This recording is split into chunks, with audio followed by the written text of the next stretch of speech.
السلام علیکم ورحمۃ اللہ وبرکاتہ۔ دوستو، امید کرتا ہوں آپ احباب بھی خیر و عافیت کے ساتھ ہوں گے اور خوب اچھے طریقے سے اپنے اسباق کی مشق کر رہے ہوں گے۔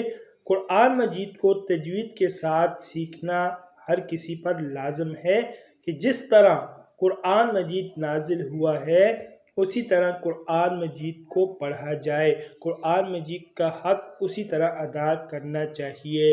اور بعض ایسی غلطیاں ہوتی ہیں جن غلطیوں کی وجہ سے نماز بھی فاسد ہو سکتی ہے، اس لیے اتنی تجوید تو لازمی ہے کہ آپ کی نماز درست ہو جائے۔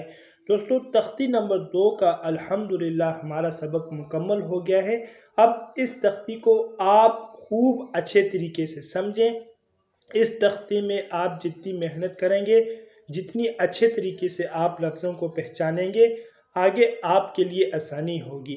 مثال کے طور پہ با، عین، دال، اس میں آپ پہچانیں دال کون سی ہے، عین کون سا ہے، با کون سی ہے۔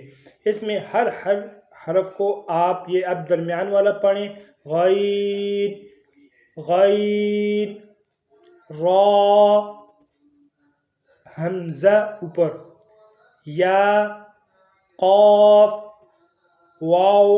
اس طرح آپ لفظوں کو دیکھ کے فوراً پڑھیں اور آپ کو پتہ چلے کہ میں نے لفظ پہچان لیے ہیں۔ قاف، صاد، با، صاد، اس طرح لفظوں کو خوب اچھے طریقے سے پہچانیں۔